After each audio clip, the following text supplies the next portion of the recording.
My interest actually came during my social work studies.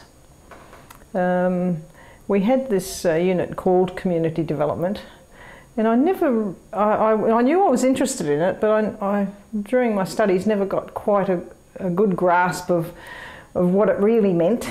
And I think at that time it was sort of a new concept that was being brought into such studies as well. So I think the people who were trying to teach it didn't have that good a grasp of it either. But I knew when I left social work that I wanted to get involved in this sort of community work area. And so I stayed away from all the positions that were advertised for caseworkers.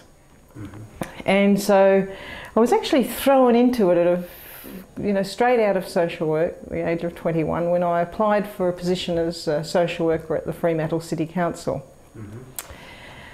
And so that's where my community work started. Here was a local government authority who wanted to get involved in the community, look at community needs and do something about them.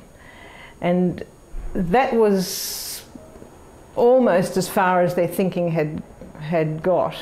So it was a matter of trying to assist this authority in carrying out their plans. So I was actually sort of thrown into it.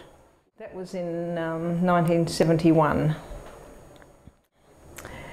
So I had to really start thinking about a bit more about what community meant and so on. And I thought, well, the only way to do that is to really sort of talk to people. And so we sort of threw open the doors and people came in discussing all sorts of issues and problems, because part of my role was also to assist people in that sort of broad social work sense as well. So as I had more and more people coming to me, I started appreciating more about what some of the community needs were. And then started looking at, well, how do we approach helping people overcome them? Because it seemed to me that to continually assist individuals try and overcome some of their difficulties without putting some structures in place that would sort of assist groups of people or get people over humps that were caused not because of some personal deficit in them, but because the programs or services just didn't exist. And so, you know, people were coming with all sorts of problems about, you know, kids and their old folk and, you know, a whole range of problems. So I decided that the way to go forward was to bring some of these people together that had common issues and start talking to them about, well, what can we do about this? And so it was really trying to involve the community in making some of its own decisions.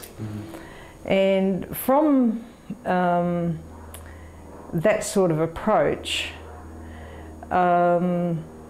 we were able to put some proposals to council that fortunately they took up. If I can just give you a couple of examples of those, you know, people were coming with problems about childcare, you know, which was very scarce in those days. You know, childcare centres were barely existent, but people, you know, people were coming, you know, maybe single parents who had kids but were on welfare and wanted to be able to go into some sort of training or, you know, work or whatever, but what would do with these kids, you know. So we developed a range of services for children out of that, but we did it by having a community sort of committee that came together and developed it.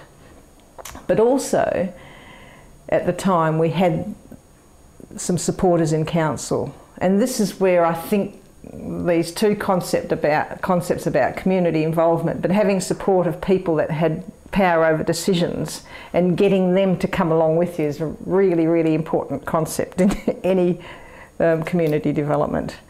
Because you can have all the bright ideas, you can have all the community action, but if you can't influence the people that make decisions, then it's not going to go anywhere.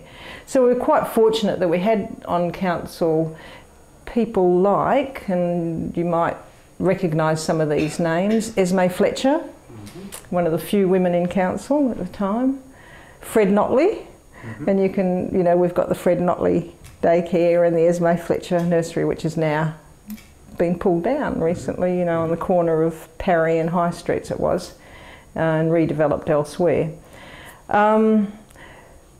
Those sorts of people were really, really important, because while I was involved in sort of developing the concepts and everything, they had to actually sell it at council. At a time, I think, when it was very difficult to do that, because local government traditionally had been the suppliers of footpaths and rubbish services, and not so much that sort of community activity. And so we were able to develop that, and it went, you know, it was in stages. Sometimes things worked really well, and sometimes people got a bit tired of the effort that was required, but generally we had quite a good group of people in the community who not only helped us develop those services but keep them going.